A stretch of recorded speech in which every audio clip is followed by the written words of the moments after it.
Hello, everybody, and we are back. And now we are going to be discussing Chapter 7 of our textbook and Lecture 3 1, which is all about perception and action. And again, guys, I'm going to be talking about some key words and some key phrasing and then expanding upon it just a little bit so then you remember it for the exam. And like I said, I am going off all of this information that I have just jam packed on this tiny little index card, okay? So bear with me. All right, so first off, the brain constructs perception, okay? And most of the time with past perception experiments, we could say that these experiments are artificial. They're conducted in a laboratory. A lot of these participants are participating and they are stationary. They're not moving. They're not interacting with their environment. So J.J. Gibson, okay, go ahead and write down our boy J.J. Gibson, okay?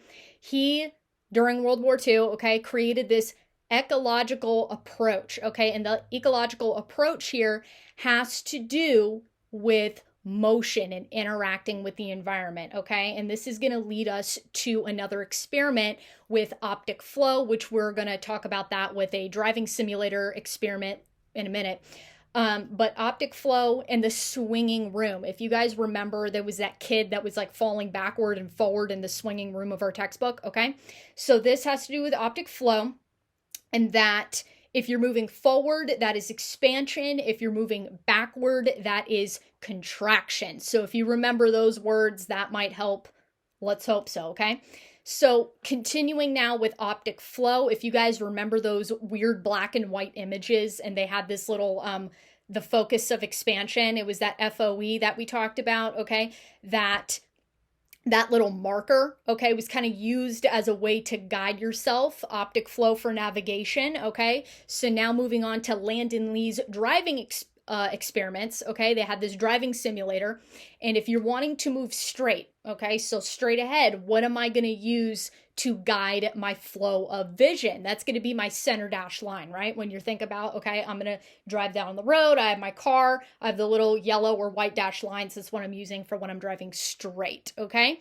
Then if I'm turning, right, if I want to turn left or right, or if I'm like kind of on a curve, those awkward roads, okay, what am I going to be using to guide my optics, to guide my vision? It's going to be the edge of the road. So that's really important to remember. So edge of the road for turning and heading straight, I'm going to be using that center dashed line, okay?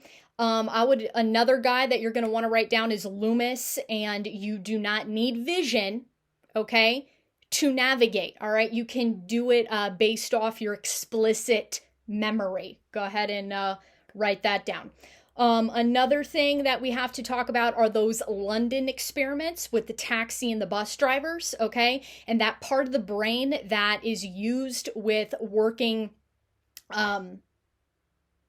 memory and navigation is your parahippocampal gyrus. That is a mouthful. Your hippocampus, guys, is, if you think about it, hippocampus, one of my old psych teachers, she taught me this, that hippocampus, okay, campus, when you think about you're navigating a school campus, right, you're going to be using like your mental map, okay? So the taxi drivers, with the results of this experiment, the taxi drivers had the larger hippocampus. They had more neurons and connections in their brains because they were using their brains more and their memory more when it came to memorizing all the routes of the London area, okay? And then the bus drivers, they only have to remember like specific stops. Taxis are like, okay, I need to go to this hotel on this random street. They're going to memorize all this stuff. So they're going to have bigger hippocampuses, okay?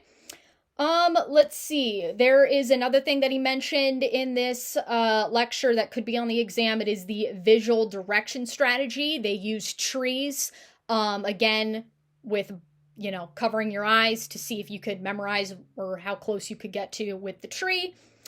Again, the hippocampus and the parietal lobe, they work together with our visuals when it comes to navigation. Mirror neurons, guys, that's another thing that I want to mention before I end this quick video, is that mirror neurons are located in the premotor area of the brain. That is a super important thing to remember, okay? All right, guys, I hope that helps you. And that's a quick little review. This is part 2, and the next section that we're going to be talking about is working memory and insight. This was lecture 3-2. That will be a very quick video. It was a very short section. Thank you, guys.